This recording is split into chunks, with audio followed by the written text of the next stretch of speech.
नमस्कार, न्यूज 24 बिहार झारखंड देख रहे हैं आप और मैं आपके साथ सलोनी शरीफ।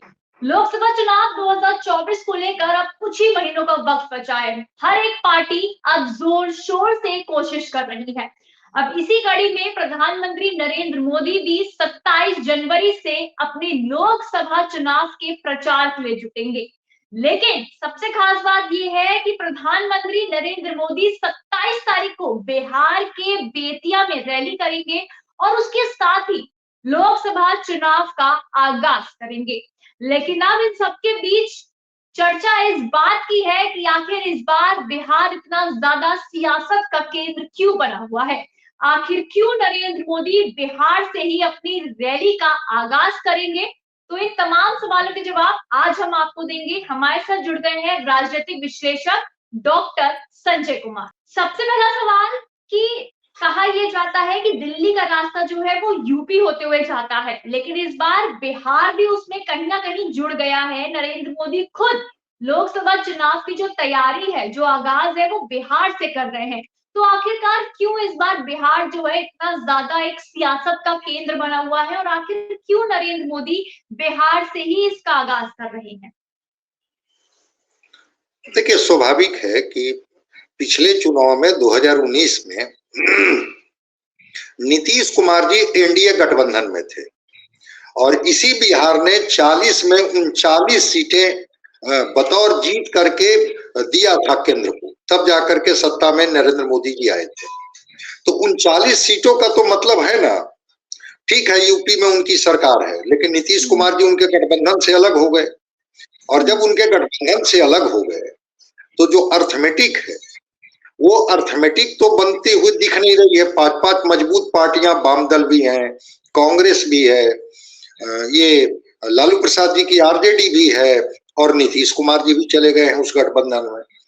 तो स्वाभाविक है कि गठबंधन का एक मजबूत साथी जब छोड़ करके चले गए और उसके बाद वो मजबूती के साथ उधर लगे हुए हैं, तो भाजपा तो उस जमीन को मजबूत करेगी ना कि हमारे साथी के नहीं रहने के बाद भी हम बिहार की जमीन को उर्वर बनाएंगे और परिणाम हम अपने हिस्से में ले आएंगे।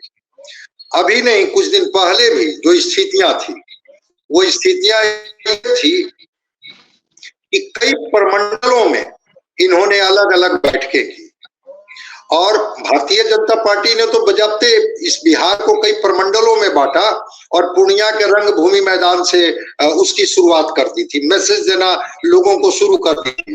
बाबू वीर कुंवर सिंह के या तो उसी तरह से, क्योंकि ये बिहार कहीं ना कहीं से केंद्र में है, उत्तर पट्टी का एक महत्वपूर्ण राज्य है, बंगाल की सीमा भी इससे मिलती है, उत्तर प्रदेश की भी सीमा मिलती है। और ठीक आपने शुरुआत की कि प्रधानमंत्री बनने का रास्ता उत्तर प्रदेश से होके जाता है। थोड़ा फलक को और अगर हम लोग विस्तृत कर ले तो उसमें बिहार भी जुड़ जाता है, बंगाल भी जुड़ जाता है। अब पिछली बार बीजेपी वहां 18 सीटें बंगाल में जीत ली थी, तो अगर बिहार का गठबंधन कमजोर होगा, बिहार में बीजेपी कमजोर होगी तो बंगाल पर भी असर होगा, झारखंड पर भी उसका असर होगा। उत्तर प्रदेश के कई जिले जिनके मिजाज बिहार से मिलते जुलते हैं, बिहार का प्रभाव वहां सीधे सीधे पड़ता है। तो बिहार को साधना शायद भारतीय जनता पार्टी के लिए इस बार ज्यादा जरूरी है।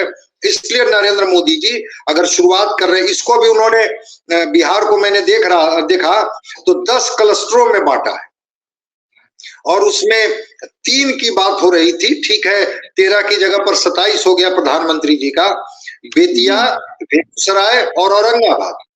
तो तीनों, एक उत्तर बिहार का क्षेत्र, एक मध्य बिहार का क्षेत्र और एक दक्षिण बिहार का क्षेत्र। तो इस तरह से साधने की कोशिश की जा रही है कि बिहार में गठबंधन से अलग होने के बाद भी हम मजबूत हैं। नीतीश कुमार जी अगर हमारे साथ हैं अच्छी बात है, नहीं है तब भी हम अपनी जमीन खुद तैयार करेंगे। अब किसी के बैसाखी के बदौलत बिहार को नहीं छोड़ेंगे। सीट शेयरिंग का मुद्दा अभी तक बहुत ज्यादा गरमाया हुआ है, लेकिन अब सवाल ये आता है कि आरजेडी जेडीयू जो बिहार की मुख्य पार्टियां हैं वो 17 सीटों पर अपना स्टैंड क्लियर कर चुकी हैं कि हमें 17 सीटें चाहिए। वहीं कांग्रेस की बात करें तो कांग्रेस 10 सीटों पर चुनाव लड़ना चाहती है, लेकिन अब आपके पास 6 सीटें बचती हैं। उसके में तो वो 4 सीटों का जो गणित है और 10 सीटों की डिमांड कांग्रेस जो है वो बिहार में कैसा पूरा करेगी? नहीं, वो 6 सीट ही नहीं, ये वामपंथी पार्टियों में सीपीआई कहती है कि 3 सीट पर हम लड़ेंगे और तीनों लोकसभा का उन्होंने नाम बता दिया कि कहां कहां से लड़ेंगे। सीपीआई एमएल ने 5 सीटों का प्रस्ताव दिया है, तो 5 और 3 8 होता है। अगर ये लोग 17-17 पर लड़ते हैं, 10 पर कांग्रेस दावा कर रही है, तो 52 हो जाता है।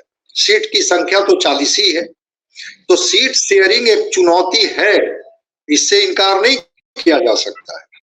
अब जिस तरह से जेडीयू के मंत्री आकर के बोल रहे हैं कि 16 तो हमारी जीती ही हुई सीटें हैं, मतलब हम सीटिंग सीटों पर किसी भी तरह का कोई समझौता नहीं करेंगे। पिछली बार हम 17 पर लड़े थे, इस बार 17 से कम में तो नहीं लड़ेंगे। गठबंधन हमारा जो हो, पिछली बार हम इंडिया गठबंधन में थे, इस बार हम इंडिया गठबंधन में हैं। गठबंधन का स्वरूप बदल जाने से हमारी ताकत को कम करके मत आंकिए, ये जेडीयू के लोग लगातार बोल रहे हैं। तो अगर 17-17 पर भी बात होती है तो ठीक आपके सवाल है कि क्या 6 सीटों पर जो बच जाती है सीटें, उसमें 6 में सब लोग संतुष्ट हो जाएंगे? कांग्रेस जो एक राष्ट्रीय पार्टी है, वाम दल खास करके सीपीआई-एमएल जिसका स्ट्राइक रेट बिहार में बहुत अच्छा रहा है, 19 इनको टिकट दिया गया था, 12 जीत गए हैं इनके एमएलए। कहते हैं कि ये तो जमीन हमारी है, हमको इतना कमतर करके नहीं आंकिए। सीपीआई जो लगातार लड़ते रही है, सीपीएम जिसकी अपनी जमीन है वो सीमांचल के इलाके में। तो ये सारे लोगों को साधना और साध करके संतुष्ट करना कि सीट की संख्या तो 40 ही है, अब हम लोगों को तो बांटना है तो 40 में ही बांटनी होगी। और आपको याद होगा कि ये बात बताई गई थी कि जहां क्षेत्रीय दल मजबूत है, त्याग वहां उनको करना पड़ेगा। जहां पर राष्ट्रीय पार्टी के तौर पर कांग्रेस मजबूत है, वहां पर कांग्रेस त्याग करेगी। तो क्या ये क्षेत्रीय पार्टियों में आरजेडी ही केवल त्याग करेगी या जेडीयू भी त्याग करेगी?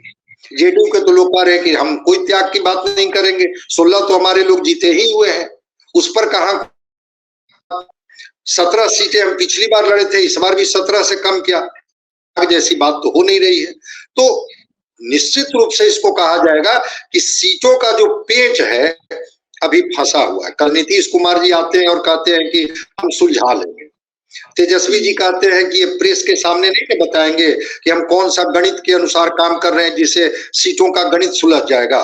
आपके मन में प्रश्न है तो वो रखे रहिए। तो सवाल तो यहाँ की जनता के मन में है, न प्रेस के मन में है, न किसी और के मन में है। सवाल तो जनता के मन में है कि भाई अगर एक मजबूत तरीके से बिहार अपनी धमक लाना चाहते हैं, 39 जो सांसद एनडीए के तरफ से पिछली बार चले गए थे उनको आप किनारे करना चाहते हैं, तो आपका स्वरूप क्या है? तो स्वरूप अगर मान लिया जाए कि अप्रैल में चुनाव होगा, तो आज हम लोग बात कर रहे हैं 12 जनवरी को, अब इनके पास समय कहाँ है? तो सीटों के गणित को लेकर के चीजें उलझी हुई है, इससे इनकार नहीं किया जा सकता है। नीतीश कुमार की बात करें, नीतीश कुमार प्रेशर पॉलिटिक्स के कहते हैं ना, महारथी कहे जाते हैं। तो हालांकि अब उनका वाराणसी दौरा तो रद्द हो गया, उसकी तारीख भी अभी तक नहीं आई है, लेकिन यूपी के जेडीयू नेताओं ने नीतीश कुमार से मुलाकात की है और उनसे लोकसभा चुनाव लड़ने की भी बात की है। कि खबरें ये भी थी कि नीतीश कुमार हो सकता है फूलपुर से चुनाव लड़ सकते हैं। तो क्या लगता है कि नीतीश कुमार फूलपुर से चुनाव लड़ेंगे तो इंडिया अलायंस के लिए थोड़ा मुश्किल हो जाएगा, समाजवादी पार्टी के लिए थोड़ा मुश्किल हो जाएगा यूपी में? नहीं, ऐसा कुछ नहीं है। चूंकि फूलपुर को इसलिए कहा जा रहा है कि चूंकि जिस कुर्मी बिरादरी से नीतीश कुमार जी आते हैं उनकी संख्या वहां काफी, और जातीय गणित को हर पार्टियां साधने की कोशिश करती हैं। तो फूलपुर माना जाता है कि यह सेफ सीट साबित होगा अगर नीतीश कुमार वहां से उम्मीदवार होते हैं, और मुझे नहीं लगता है कि समाजवादी पार्टी को कोई बड़ी आपत्ति होगी। लेकिन हाँ, जिस तरह से कहा जाता है कि उत्तर प्रदेश में 6-7% करीब पटेल समुदाय का वोट है, और अगर नीतीश कुमार की उपस्थिति होती है, जो पटेल समुदाय अभी तक कहीं ना कहीं से इंक्लाइंड है बीजेपी के तरफ, तो ये एनडीए के लिए एक चुनौती हो सकती है अगर नीतीश कुमार का मजबूत पेनिट्रेशन होता है उत्तर प्रदेश में। लेकिन समाजवादी पार्टी इससे बहुत प्रभावित नहीं होगी, और समाजवादी पार्टी तो चाहेगी कि नीतीश कुमार जी आए यहाँ से चुनाव लड़े और बाकी सारे मतदाता जो उनकी बिरादरी के मतदाता हैं उनको एक मैसेज जाए, वो वोट अगर हमारे तरफ शिफ्ट होता है तो हम और मजबूत होंगे।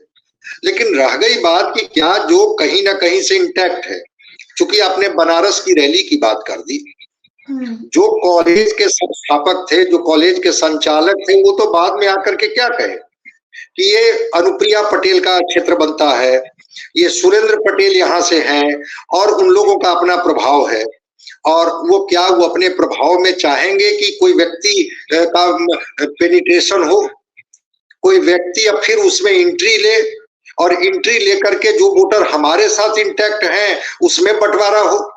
तो अगर ऐसा कुछ नहीं है जैसा कि वो बोल रहे थे, तो जुटेगी नहीं जुटेगी इस आधार पर जो श्रवण कुमार जिनको जिम्मेवारी दी गई थी उसको कैंसिल किया कि नहीं, अभी थोड़ा और परिपक्व होने देते हैं चीजों को, थोड़ा सा और भी रुझान आता है नीतीश कुमार के पक्ष में, तब हम लोग रैली के बारे में सोचेंगे।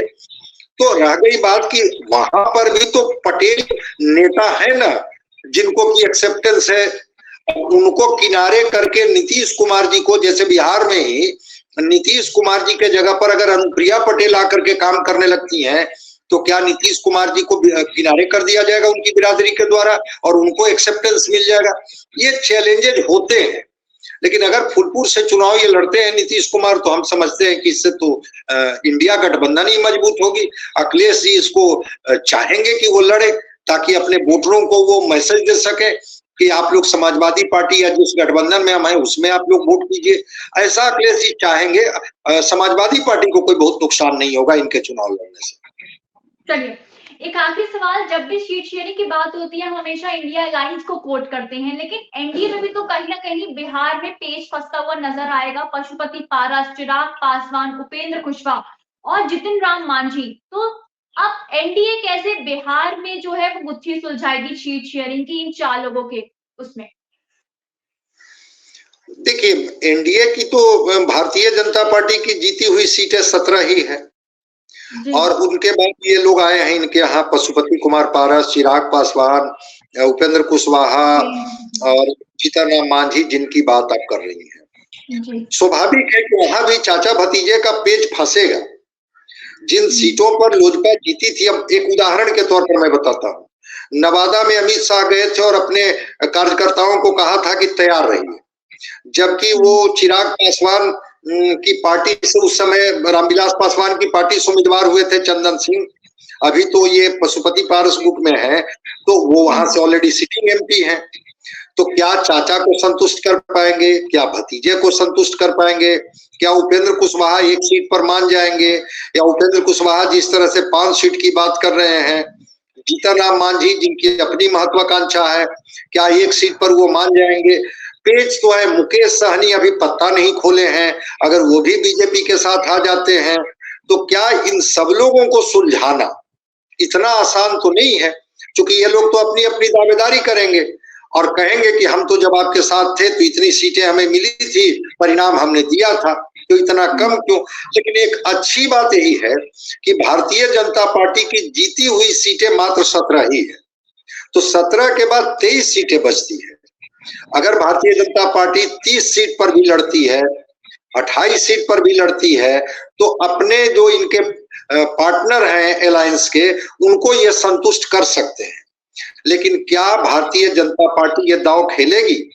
क्योंकि ऐसा करके भाजपा पहले देखी है, और जब देखी है और अगर परिणाम उसके हिस्से में नहीं आएगा तो इस तरह के अवसर को वो ये भुनाना चाहेगी कि हम कभी भी किसी भी तरह से इस अवसर को हम न खो दें। दूसरी बात, अभी ये भी तो स्पष्ट नहीं हुआ है कि क्या नीतीश कुमार जी उसी गठबंधन में रहेंगे या गठबंधन बदल भी सकते हैं। अगर नीतीश कुमार गठबंधन बदल दिए तब तो बीजेपी के पास और चुनौती होगी कि अगर ये कहेंगे कि 17 हमको तो दे ही दीजिए, क्या बाकी जो 23 बचेंगे उसमें बीजेपी भी लड़ लेगी और इनके बाकी सारे अलायंस है वो लड़ लेंगे, या फिर अलायंस इधर से उधर हो जाएंगे? तो वो चीजें हैं कि एनडीए गठबंधन में भी हम लोग बात नहीं कर रहे हैं, लेकिन ऐसा नहीं है 26 तारीख के बाद शायद ये पत्ता एनडीए वाले भी खोलेंगे कि भारतीय जनता पार्टी कितनी सीटों पर लड़ेगी और अपने हमारे साथ जो सहयोगी पार्टनर है उनको कितने सीट देंगे। वहां भी पेच फंसा हुआ है। लेकिन बात हम लोग कर रहे हैं, चूंकि नीतीश कुमार अभी इस गठबंधन में है, इसलिए हम लोग इंडिया गठबंधन की बात कर रहे हैं।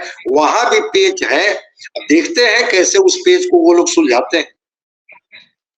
चलिए, बहुत बहुत धन्यवाद हमारे तमाम सवालों के जवाब देने के लिए।